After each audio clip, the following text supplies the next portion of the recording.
Good afternoon, everyone, and welcome to the latest installment of TransChat. I am Rene Cantu. I am the Business Outreach Manager for Equality Florida, and we've got a really special program today. So we are thrilled that you are here to join us for this discussion. And just a quick overview. In my position, I am the Business Outreach Manager for Equality Florida. And in conversations that I've had, it's clear that there is a lot to learn and a lot to showcase when it comes to the trans community. I've heard stories, inspiring stories, triumphant stories of trans individuals that experience their transition or experience their real self in the corporate world. I've also had more recently conversations with folks who are business owners that are trans individuals. And I thought that it would be important to showcase and to lend the voices to our discussions. So, and as someone that has been involved in chambers of commerce, I've worked at 3 different chambers. I see the importance of being active in the business community, and I see the importance of lending their voices. And so it's kind of exciting that today we are going to be showcasing those voices and talking about the challenges, talking about any struggles, but also talking about successes and how their businesses are coming along. So I want to bring onto the stage Kristen. Hi, everybody. Cindy. Hi, everyone. And Bonnie. Hello, everyone. Welcome to all of you all, and thank you all so much for being for agreeing to be a part of this discussion. Thanks for having us. I'm really excited to hear your perspectives. And I want to start by asking each of you to do a quick introduction of yourself, just kind of talk about where you're from and what is your business, and we'll start with Kristen. Hi, everybody. I'm actually a Florida transplant. I came from Cleveland, Ohio. I have an IT company, so we do support and services and such. And I have people located pretty much all over the place. Office is still in Ohio, in Florida as well. Been in business for about 30 years, and my transition, I really started the medical transition about 2 years ago. And prior to that, I've had the same story everybody else has, with the dysphoria and living with it. And for me, it got to a point a few years back. I didn't really have a choice. It was either be a statistic or follow the journey. Since then, I've gotten very active in the community. I'm on the board of TransCon work in Los Angeles, obviously working with Equality Florida as well for the presentation, maybe some more. Also on the D&I committee for Tech Hub and also SIM in South Florida. And I have a company called mytransonline.com, which I founded a couple of years ago as part of my journey. So I have a family, I have life like everybody else has. So.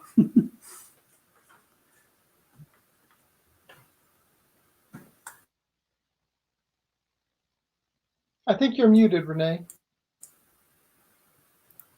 Yeah, that's been my my mantra, and I'm gonna get a T-shirt that says I'm on mute. Cindy, your turn. Okay, great. Hey, everyone. My name is Cindy Miller, and I currently am in Tampa, Florida. I've actually transitioned all over the country in the sense that I've lived in Ohio, just moved back to Florida from being in California for 12 years. In the Tampa area now, just love it. I have an insurance company, so we do employee benefits, we do health, life insurance, a little bit of financial. I've owned this company for about 11 years. And let's see, I've actually transitioned careers several times. I was a pastor. I was a marriage and family therapist before accidentally stumbling into insurance.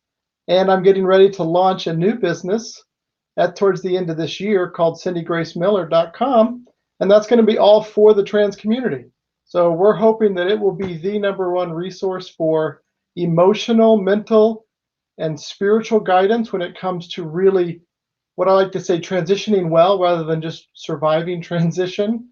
But I really have a heart and a passion to see people like us who are entrepreneurs, who are maybe employers, see them transition and do it at the best ability. Because I believe the more successful transgender folks we have out there in the community as representatives, the better it is for all of us. So I really find it a privilege to be here. Awesome. Thank you, Cindy. Bonnie, your turn. Can you tell us a little bit about your personal journey? Well, I started my journey, I think 1978. I went on HRS and I had my SRS surgery in 1984. My journey as far as work goes, when I transitioned, nobody would give me a job. I mean, it was like, get out of here. No. Anyway, so I started my own company. So I've been self-employed since probably 1979, 1980. Anyway, so there's negatives and there's positives, and I always try to find the positive. And if somebody would have given me a job, I would have never reached the levels that I did financially because I was self-employed. And back in my day, there was no insurances to pay for anything, so I had to pay for it all myself. So I had to work real hard to get where I'm at. And with all that being said, I've been in different businesses, from hotel motel management to apartments. Now I still have some commercial properties I take care of. I spend a lot of my time with Trans Gurus. It's a Facebook page, but we do videos with 5 trans people, all different ages, trans men, trans women, and we have, I think, about 63 videos now. But anyway, so I spend a lot of time there. And what am I doing now? I have just signed a contract more or less yesterday that I do rock concerts and country concerts. But I signed a deal for November 6th. And I met with the mayor and everybody, and made sure you're really good. But what I'm saying, it's all about how you feel about yourself and the way you conduct yourself when you do it. So my journey has been longer than maybe some people's, and I've had a lot of ups and downs and seen a lot of things. But bottom line is, I'm still moving forward, and I'm moving into something different now. I did concerts for 6.5 years, and I haven't done a concert in about 4.5 years. But we're back in it again, and so now I'm going to be doing that, Trans Gurus, and taking care of properties, and other than that, just having a good day. Very good. So kind of going along the lines of Bonnie, what you just said. I mean, you talked about why you ended up starting your own business, and yeah, I thought that's kind of interesting. But I'm curious to hear from the other two in terms of what prompted you to start a business on your own. Kristen? Yeah, for me, I started my business again 30 years ago, long before transition. And I'm in the IT field, and I was an IT director for multiple companies over the years, and thought that I could do something different. I thought I could help people and help companies prosper and solve a lot of technical issues, and really make a big difference. And so again, it was like late into my career or my job here that I started my transition. So it's but I like the freedom I had. I had a really good career. I've done a lot of CTO work and consulting, and I've had a good time. I've been all over the country and worked in 4 countries. So it's been a good career. I've enjoyed every minute of it. So, Kristen, just a quick follow-up. In one of the conversations that you and I had at Storks down the street, you talked about how you want to assist other folks in the trans community who are looking for work. And I think one of the things that we talked about was that so many in our community really kind of underestimate what their value and what they're capable of doing. And I think one of the things that you said when we talked about that was that jobs in the tech industry are high-paying jobs, and if people have the skills, there shouldn't be anything that gets in their way to do that. So you want to elaborate a little bit about that? I guess when I'm actually looking for something as we're talking here. Let me give you a really good, interesting comment that somebody made. I was in another discussion with a company corporate president of a fairly large company, and he said to me, he says, people he likes to invest in are in the trans community. He likes to invest in. He says because people like us are resilient, show perseverance, ability to adapt to change, and deal with uncertainty. And so when you go through a transition, this is pretty much the same qualities you have as a business leader. And I kind of took that to heart because I'm like, wow, I never thought about that.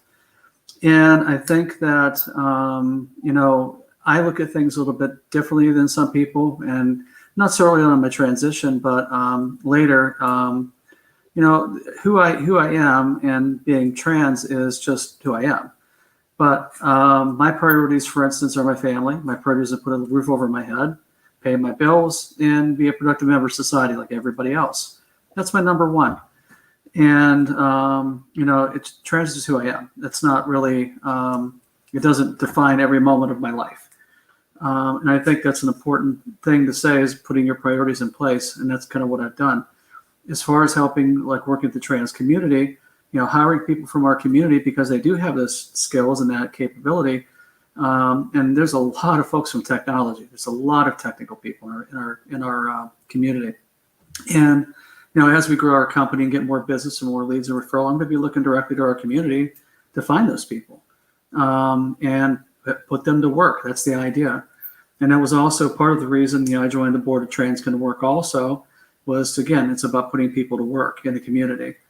And that's something I'm very passionate about. And that website for Trans Can Work is transcanwork.org?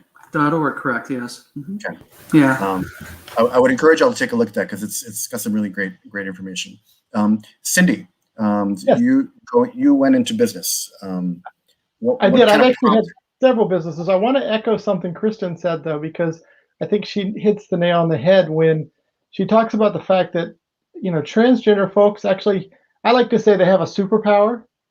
I've actually apologized to cis people. I'm sorry that you do not have the insight into yourself that we are forced to get from ourselves. But when you transition, it totally has the potential to open up your mind and your soul to really become that leader that Kristen was talking about. And so as somebody who is a creator by nature, that's kind of why I'm in business for myself. I tried working for other people, but I like to create and I like to move a little faster than my employers ever wanted me to move. So, and I also wanted to produce more than I could get as an employee.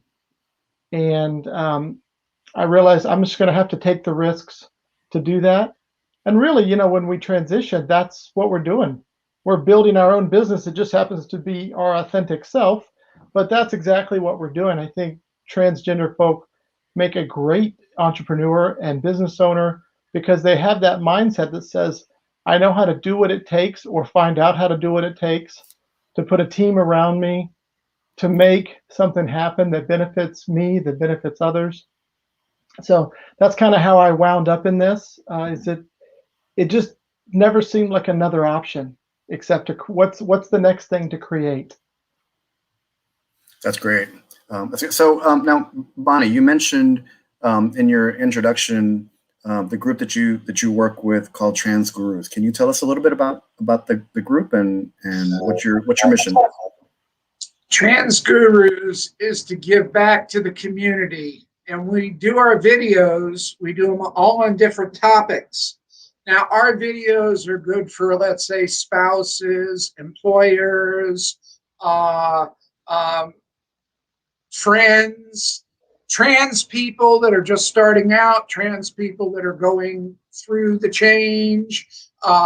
It encompasses every aspect of the transgender things that people are going through, from the emotions, how to perceive things, how to take things. I'll give you a quick little thing. I was in the air conditioning business, and I took care of daycares. Now, this is going back 1980s. And I used to take care of the daycares because kids can pick up on things 10 times, 100 times more than adults. And if you ever want to know if you pass, go hang around kids and you'll find out real quick. Well, I used to go there and put myself in that situation so that when they pegged me, I could, instead of getting offended, I'd stop and think, why? What did I do? Was it the way I was standing, moving? Was it my voice? Whatever. Anyway, just to give you an example of on my journey, but what I do is in TransGuru, as well as everybody else, I share my stories and how I looked at situations.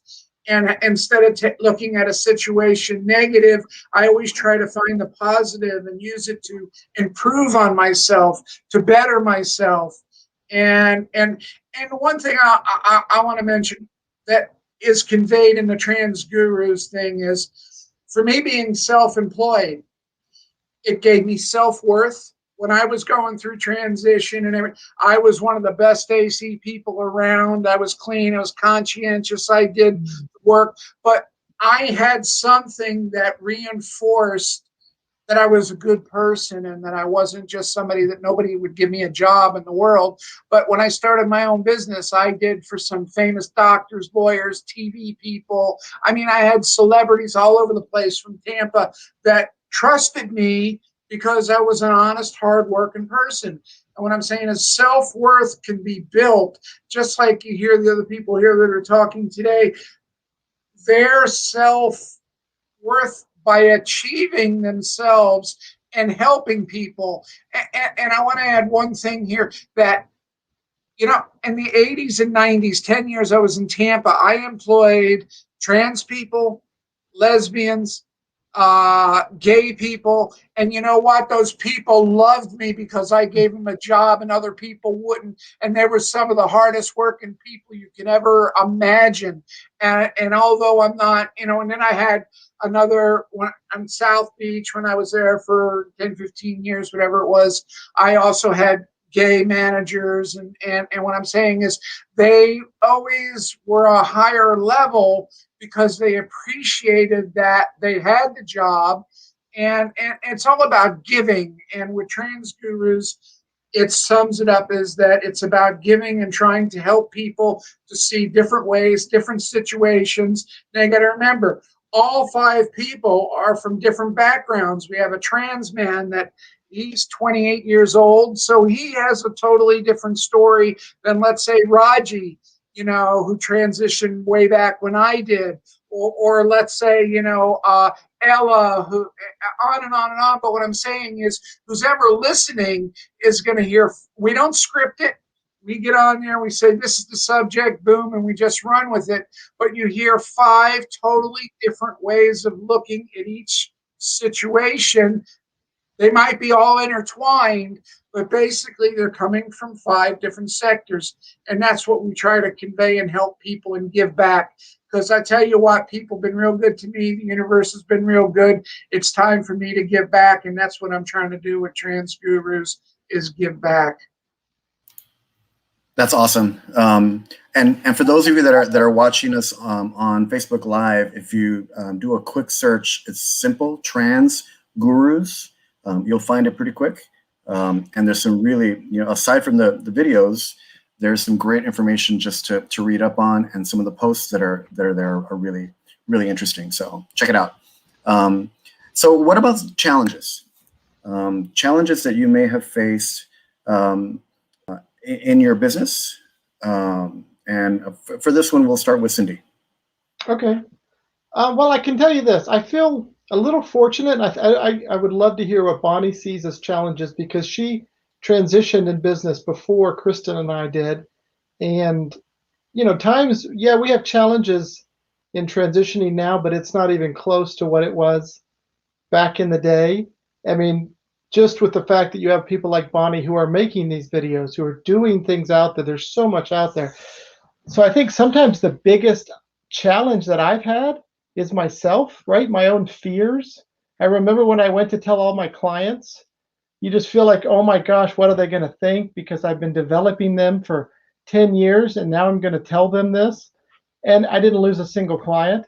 Many of them were super supportive. Okay, great, but I had built this fear up for years in my head of what's it going to be like and how's this going to happen. And that fear, I like to call it the boogeyman in the closet. He's not really there, but we think he is, and that can keep us from making some bold decisions. So for me, I often find that that's the case. And then the other thing is just when you're transitioning, it does take a lot of your emotional energy. You're letting out the real you, but you're having to shed a skin that in some cases you've had for a long time, and it's a pretty thick skin. And so you have to still stay focused on the business at hand, your clients, your customers, your marketing, all of this stuff, while at the same time shedding this thick skin, trying to balance your own family, your own personal details. So I think that's the other side of it, is that you're kind of walking on a tightrope while you're juggling. It can be done. There's many of us that have done it, but it's definitely a unique and interesting challenge.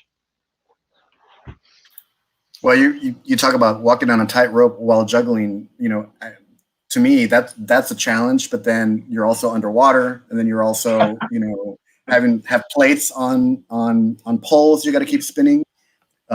So Kristen, you mentioned some of these challenges to me before. What say you on this topic? Well, for me, I mean, my biggest issue, the fears, definitely was the fears. I mean, that definitely held me back. And the level of support we get. Have I had everybody been perfect? Not everybody. There's a couple people said, hey, do your thing. I support you, but I don't understand it. But we've known each other for decades. I mean, I've had a lot of people say that. I've had, some clients have been fantastic. They're like, yeah, I have a cousin who's trans, or they ask questions, a lot of questions. And one of the things I found is that I don't take offense to anything. If someone misgenders me by accident, if it's coming from a good place, I don't care. You have to have some thick skin here too. My biggest challenges aren't even transition related. My biggest challenges are business related, economy related, and we're in the middle of a COVID economy. Hopefully getting out of that soon, but a lot of us are, and that's probably those are my toughest challenges. Obviously, talking about the tightrope. I mean, it takes a toll on your family, and sometimes that can be a real problem for a lot of people. 95% of transitions wind up in divorce. It's just it. And those are things you're coping with at the same time, and I know that that is a very tough. And as a business owner, to Cindy, it's like, yeah, there's, I've got this plate going, I've got that plate going, I'm on a tightrope right now. And, that makes for some pretty sleepless nights sometimes. But, everybody I've talked with, I went on a mission to find out other people who've done this successfully. Then I use that as my transition roadmap, like a business plan. And everybody I talked with said, you can do this. We've done this. You can do this, but you have to be smart about it. And it's timing and it's how and method. And, but for the most part, everybody said they were much more successful afterwards. So. Well, and when we spoke before, you mentioned, Christian, that sort of there's a different lived experience that you went through, different from somebody who's say in like the corporate world. And I was really, really fascinated by that, because I never considered how that was such an issue for someone like you that's a business owner. Could you talk about that a little bit? So, if you're in the corporate world, I mean, obviously, you're employed. And the thing that, and I've done this even with clients as I started coming out, look at your company handbook. I mean, what's in the company handbook? Is this an affirming organization? Are you protected? What's the process in coming out? But then you got cases where that's not an employer I'm going to be able to really come out. I'm not going to be able to do it here because of whatever protections. But, you could still, I mean, yeah, there are laws, passed that you can't be fired for whatever, but quite frankly, it's Florida's an at-will state, Ohio's an at-will state. I mean, in reality, they can make up another excuse if that's what they want to do, but so you can't expect that, you do good work, you do a good job, you're a good person, that you can count on. For being a business owner, it's even tough because, you've got business debts, you've got family debts, you've got family commitments, business commitments, and you start coming out, well, as clients start leaving, that creates a problem, and again, now you're in the middle of COVID and all the various things going on already, coming out at this point in time as a business owner, and it's darn scary, and so, but, and I think even for an employee, I think probably would be the same. I would think that, if you lost your job, you could go find another one, hopefully, if you got the right skills, but, you can't, it's going to be your skills, your resume, and what you have to offer, and, and anything else any other woman's got when you go interview. And I mean, it's the same. It really is the same. So hope it answers your question. Yeah, well, particularly I was fascinated by the fact that when you're transition in the corporate world, you sort of come out and you start telling people, and it's kind of a one-time process, versus when you have a business and you've got different clients, and you've got to go through that process over and over and over again. And I'm watching the comments in the comment section, and just a shout out to Ms. Robinson, who basically just said that she lost all of her clients except for one when she came out and when she lived in Texas. So just such an interesting thing and a challenging thing to be put through. Bonnie, I'm dying to hear your perspective on the issue of the challenges that you faced in any of the process. Well, I transitioned a long time ago, and I can see 1,000% difference between yesterday and today. Now, a city just awarded me a contract, and possibly I'm going to get 2 contracts a year from them. They do a chili kickoff and a wing cook-off, and they want me to do a country concert at their wings and then rock at the. But anyway, the thing is, I kind of believe the city would like to say, oh, yeah, we're LGBTQ friendly. We have a transgender company that we're dealing with that's putting on concerts. What I'm saying is the philosophy is different, but I'm going to say one thing. If I don't like me, I can't expect you to like me. And if I don't feel good with me, how can I expect you to feel good with me? So when I go into these meetings, I don't get hung up on a lot of the stuff. I do visualization before I go into a meeting and see it go good and see everything go good. And I'm polite and I'm nice. And that doesn't mean that if somebody's mean to me, I'm just going to take it. No, I don't really. I am who I am. I'm an entity, and I've got to where I'm at because I've put myself here. Nobody else has done it. I've put the hard work in. I've struggled, and yes, the battle of transitioning is mostly what's in our head and what we're thinking of. And not to get too crazy, and I don't really ever tell people this stuff, but I used to be a boxer, and I was in Fifth Street Gym and knew Muhammad Ali, and on and on and on. And Angelo Dundee, everyone that saw my father a couple times wanted me to turn pro. He said he'd guarantee me a title shot and all this other stuff. But the only reason I bring that up is that when I transitioned those first couple years, back then it was very difficult, and a lot of times, thank God, I knew how to fight because people did attack me and people did come after me, and it was always hard when, let's say, there were a couple guys and one guy started hitting on me, and then their buddies would say, "Oh, that's really a dude" or something, and then he would have to fight because otherwise all his friends would think he was gay. Whereas today you don't really have a lot of that stuff. Thank God. I'm still left with those scars when I'm in situations sometimes. I am a little reserved, whereas friends of mine that have only transitioned, let's say in the last 5 years, don't have a clue, and they're just out there having a good time. But being that I have that baggage that's with me, sometimes it's a little bit harder. But I'm a more solid person because, first of all, when you have to know your situation, you have to know not to put yourself in a situation that's going to be a problem or ridiculed or whatever. And there's times I went out and I did my air conditioning and somebody had a problem with me and I just moved on. And then there were people that loved me. And what I'm saying is, so I nurtured the ones that loved me, and the ones that didn't, I had to let them go. Yes, business is hard in itself. And for me, it was even harder because I had to pay for my electrolysis. I had to pay for my own surgery. I had to pay for, there was no medical, there was no nothing. And I had to have 2 psychiatrists back then, not in order to get my surgery. One psychiatrist would fall asleep when I'd be in there talking, and I'm paying them mega bucks. But anyway, you can't get hung up on all the stuff.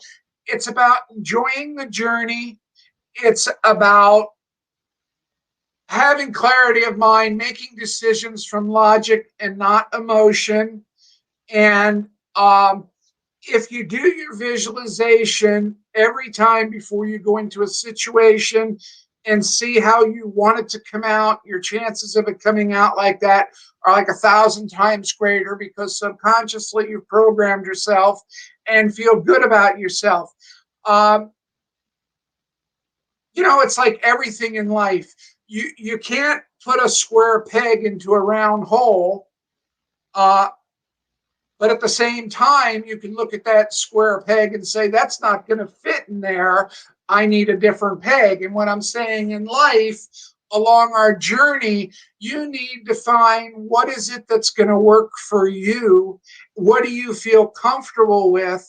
And what at the end of the night can you go home, even though your day may have been ups and downs? Find the positives, focus on the positives, reinforce the positives. And as hard as it is sometimes, the struggle, and listen, if you don't think I still don't have some dysphoria and I don't go through things, it's a lifelong journey that we deal with. But bottom line, it's like I said, you got the square and you got the round peg. What do you do with it? You can either set one down and find the right peg, or you can sit there and try to hit it and cram it in the hole and it's not going to work. Well, in life, you can try to fight the system, or you can figure out how to flow with the system. And if you can flow with the system, there's the only limits that are on you are the limits you put upon yourself.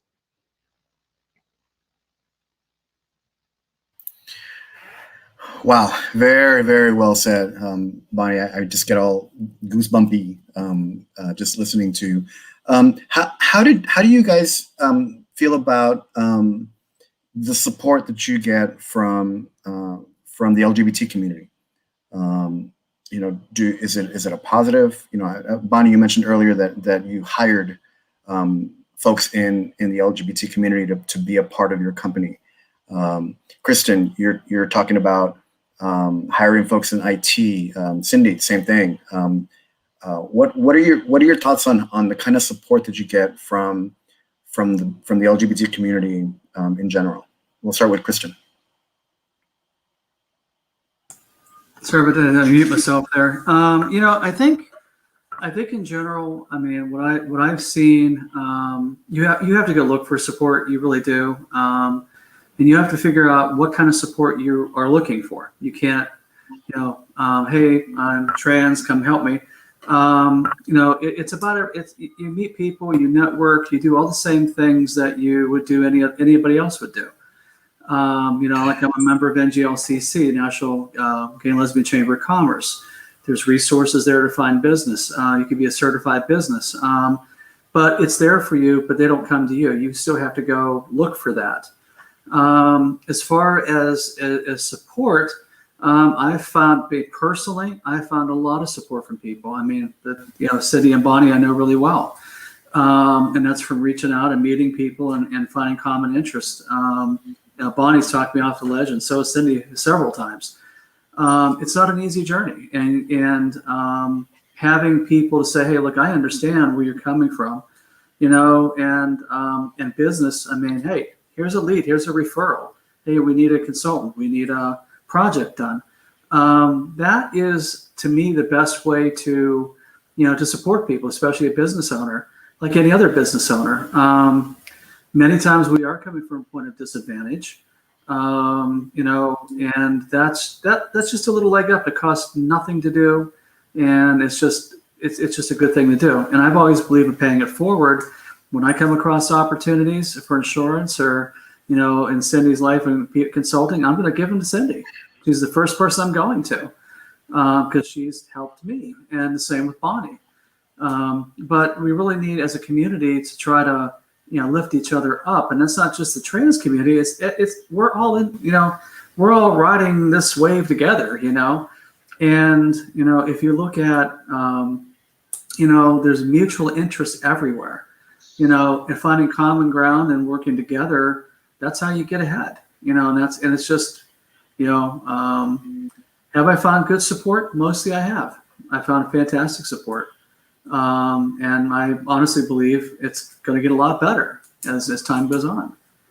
So, so I'm going to take a point of personal privilege, and I'm reading the comments as we're going along, and I am sending a message out to Allie Robinson. Send me an email with your contact information. My email address is renee@equalityflorida.org. I want to get you together with Kristen to have a conversation, so that to see if there's any opportunities available through Kristen's contacts or through Kristen's company. So anyway, all right. So back to the question about the LGBT community. Bonnie, what are your thoughts on the support you got from the LGBTQ community in general as you were kind of going through whatever process you went through? Well, the best way that I can say it is this: you can lead a horse to water, but you can't make him drink.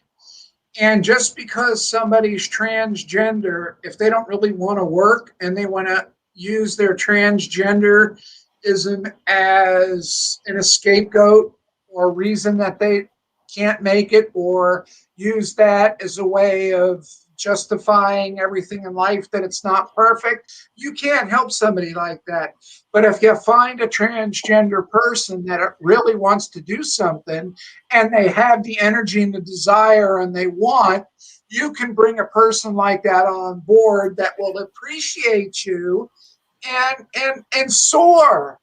And it's all about, whether they're in the LGBT community or not, it's about the individual as to whether they really care, they want to succeed, or they want to use it as an excuse so that they don't have to, or they go from job to job or this or that, and they have all the emotional stuff.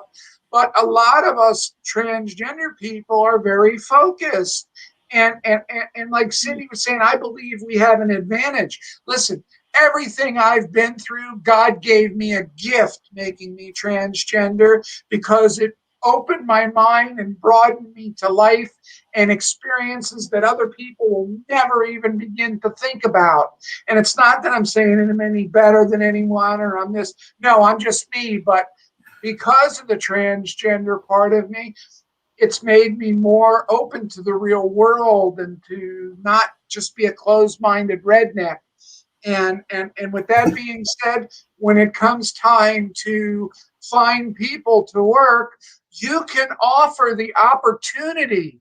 It doesn't mean that they're going to step up to the plate, but if you treat them right and you nurture them and you make them feel like they belong, and you give them a self-worth, then sometimes a transgender person is like hitting the lottery. I mean, they will move mountains for you, not for you, but because they're appreciated and they care and that you care, and they're out there actually feeling good about themselves. So it's got to do with a lot is not just the person, but it's the person you bring on board and how you nurture them to grow. But some people you just can't help because they don't want to grow. They don't want that. They use excuses. And that's not knocking transgender. That's everybody. But my point is, usually if you find a level-headed transgender person and you treat them right and you make them feel good about themselves, it's a home run 99 and 9/10 of the time. But you have to put out that maybe that little extra effort to show them that their worthiness is appreciated and to nurture it and help them to grow. Yes, it's a very big thing. But if they aren't willing to do that, no matter how much stuff you do, it'll never work. So it's a combination of many different things. But I'll tell you, 2021 is a lot different than 1979, and life is so much different. And a lot of people today complain about this and complain about that. And I hear sometimes, I used to go to all the support groups when we had them, but oh, my insurance won't pay for this, my insurance. There's a lot of people that feel that things are owed to them. Whereas when I grew up and I transitioned, nothing was owed to me. I had to go out there and fight for everything I had. But there's still a lot of people that believe in that.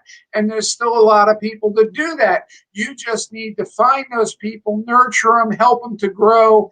And aside from giving them a job, aside from that, if you can help somebody's life to be better, you won, period.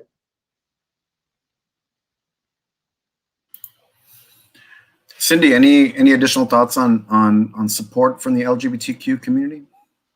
Well, I mean, Kristen and Bonnie both said it great, but I've actually felt a lot of support, but kind of like both of them said, nobody came to my front door to say, can we support you? And that's not going to happen anywhere, right? That doesn't even happen to any business owner or any cis person or heterosexual. You have to go out there and beat the bushes and make it happen. Just because you're trans, I like that Bonnie said, nobody owes you anything. You still have to go do that. And when you see people who seems like they have everything given to them, 9 times out of 10, they have it. They just aren't talking about how many bushes they had to beat and all the things they've done. And so I know, like, we just recently moved from California to Tampa. I had to bring my company, everything. I started looking at people in the LGBT community here in Tampa right away, and they have been extremely supportive. And I had my realtor, my mortgage broker, my marketing professionals, and I started getting, even though we're in the time of COVID, I'm still trying to connect with the LGBT chambers and different places, and I have found a lot of support. But I wouldn't have found it if I hadn't been beating bushes and constantly going out there and finding it. And you have to do that. And I've actually been very blessed on the insurance department and other things, but I'm out there trying to figure it out myself. I'm doing the work, and that's what I would encourage anyone to do. Is that I think the community can be very supportive as long as you don't come to it expecting that it owes you anything. Because most people within the LGBTQ plus community, they're just trying to survive. And when you look at business owners like us, we're not satisfied with surviving.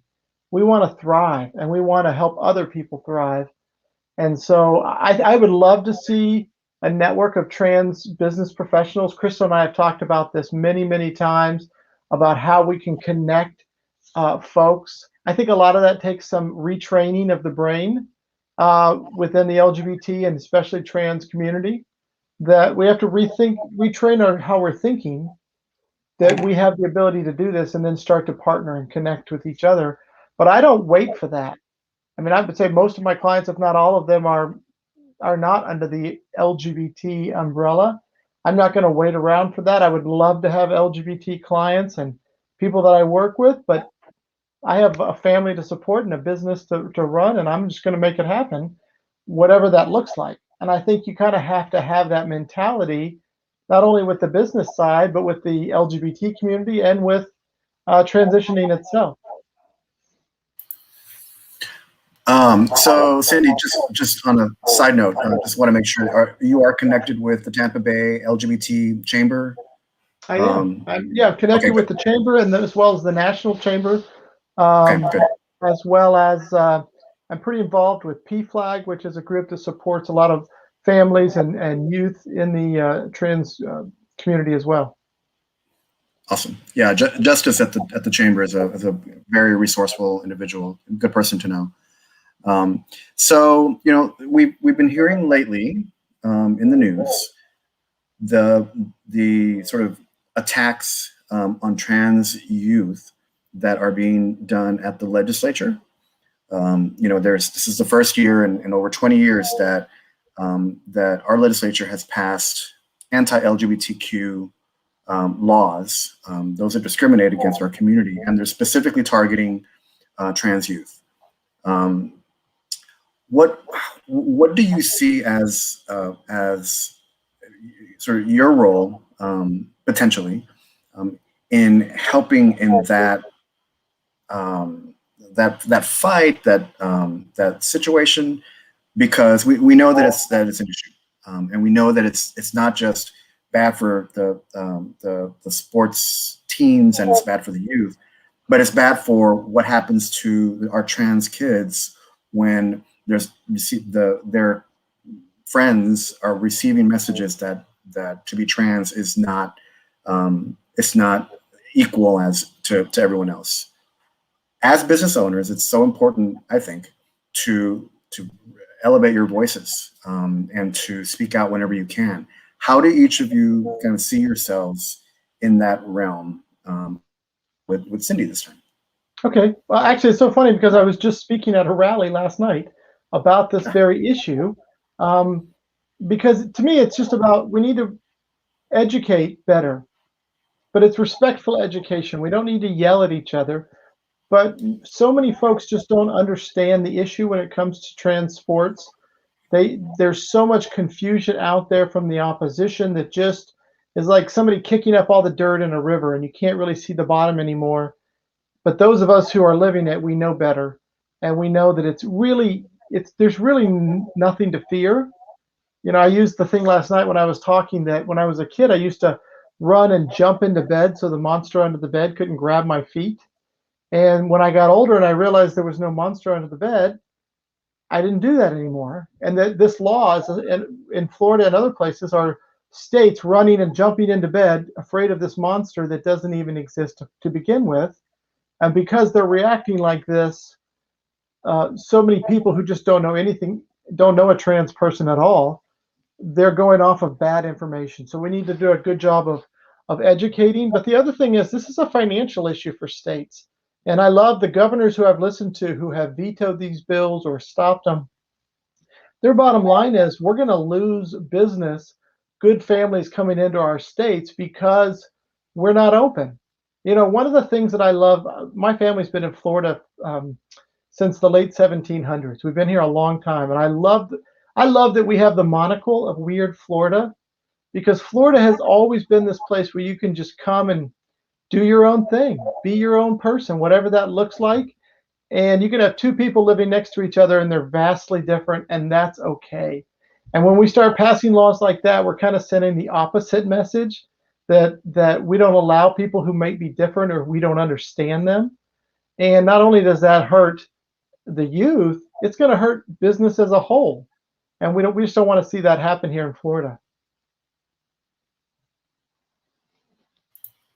Kristen, what are your thoughts? For me, I don't get directly into the battle of this. I have a lot of opinions, and I do educate people. I find that going and yelling at people like Cindy does, and that it doesn't accomplish anything. It just makes them more angry, because these people who are the opposition, they've got pretty strong convictions, and in order to get someone to change their mind, they have to want to change their mind, and they need a reason for that. And so I have found, my advocacy is just being out there. My advocacy is going to a restaurant, and maybe a restaurant that would be not a place a trans person would show up, in a normal circumstance. And I've done this many times, or store, or city, or whatever. and that's how I represent. And that person might go back home and say, wow, I just met this person who's trans I never knew anything about. What's a medical condition? I didn't know that. Wow. And so when you represent that way, that person's mind is now changed. And so that's going to change their opinion of the community. And then they're going to look at these laws and say, this doesn't really make any sense. I don't know that this is the right thing. And it's all about education. And these folks are politicians that are doing this. They're getting votes, okay? And they seem to think that getting their votes, this is their way of getting it. Well, but if their community knew a lot about us and they understood us and they understood who we are, had maybe some great dialogue and conversations, and maybe a relative who's trans, they might not have the same opinion, and then the more people in that region, in that district or that city or that state don't, agree with that law will never happen, But I think a lot of really good people have to sit around and they need to start having a real honest dialogue and be receptive, and I really, really understand this. But I'll tell you, I've been in some really, I would say, very non-affirming states and gone to places that most people wouldn't go to, and I never had a problem, and because of how I presented me, who I am, and I educate when I'm asked, and I don't get upset if I get misgendered. Like I said, I don't. Okay, if it's coming from a good place, you might not be educated. So let's talk a little bit. If the situation warrants it, or I'm gonna have a great cup of coffee, So that's just kind of where I've seen it.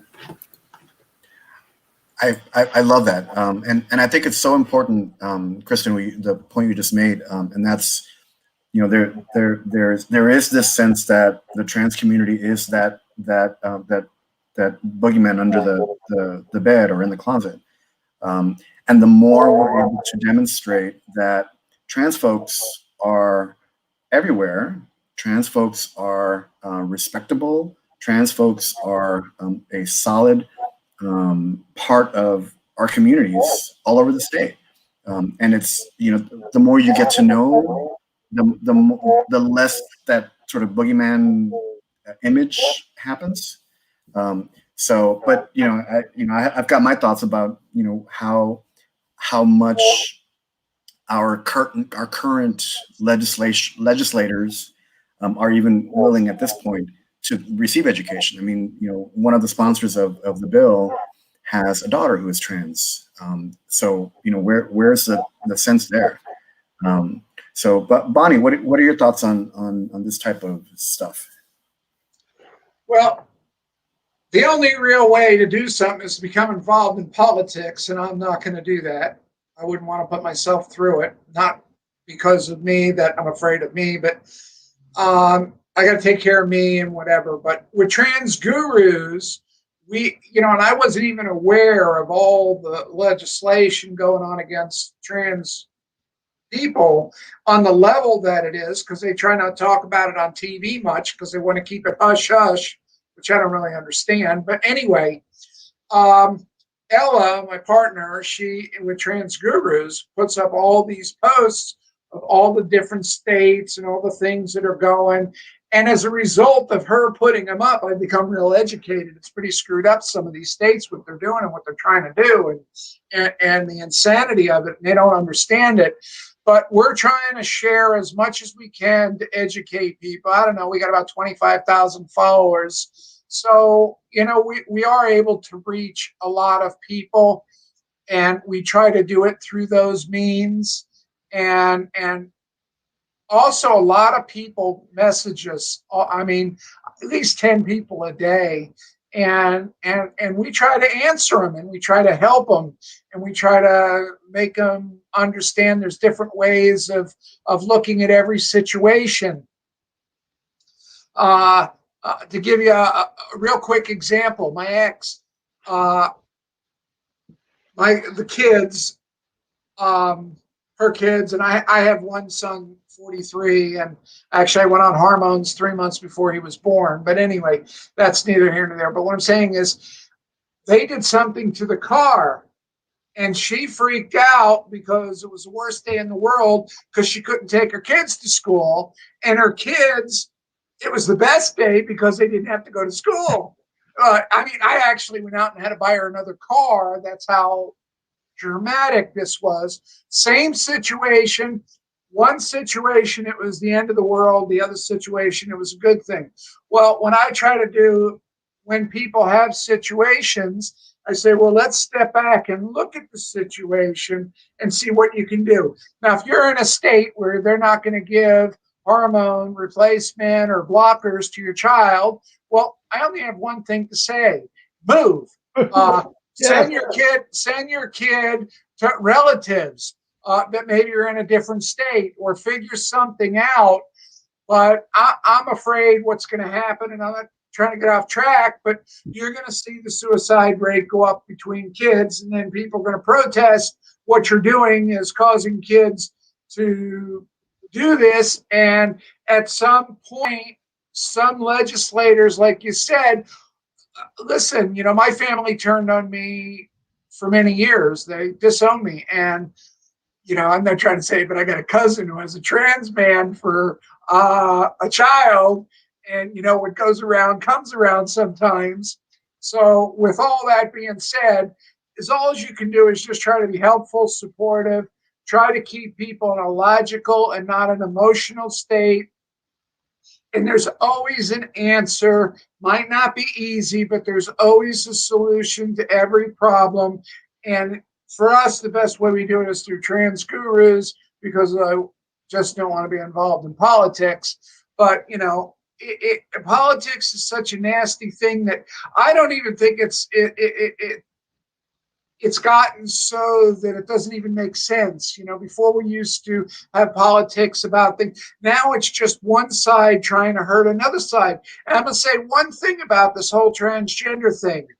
You know, if they can somehow take a minority that's as small as transgender is, but if they can put limitations on that one, you better watch out, because every other minority is, whether you're black, whether you're a woman, whether your woman's rights, whether, I mean, you're gay, whatever it is, if God forbid they ever did something against where they actually went against the transgender community and said that we weren't human, we were classified as something else, every other minority in the United States, if you don't have blonde hair and blue eyes, you're kind of screwed. So with that in mind, I think what the Republicans are doing is going to backfire. And I believe at some point, people are going to step up and say, you know, parties aren't, I'm independent. So what I'm saying is, you know, I don't vote the person. I don't vote the party. I vote the person. But what I'm saying is, I think that a lot of people are going to step back from the party, and they're going to say, this is just not right. This is wrong. I don't believe in this.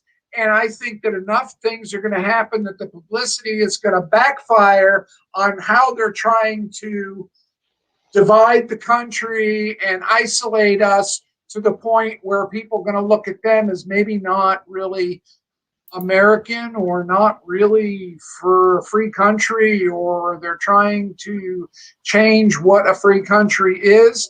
And I think that that's going to backfire. That didn't really answer your question, but I was just giving a little foresight as to what I see is going to happen down the road. But at the same point, you got to help people as much as you can. And I feel sorry for everybody that is affected.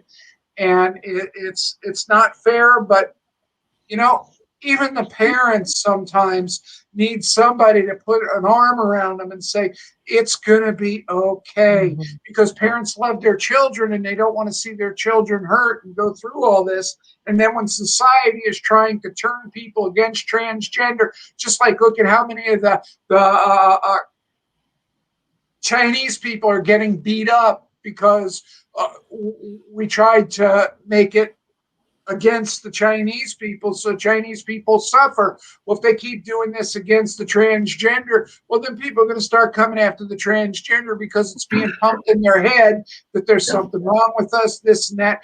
And when this starts to happen, I'm a firm believer that at some point people are going to step up and they're going to say, what is the Constitution about? What is America? America's supposed to be a free country. Are we a communist country? Are we going to take away people's rights? Or at what point?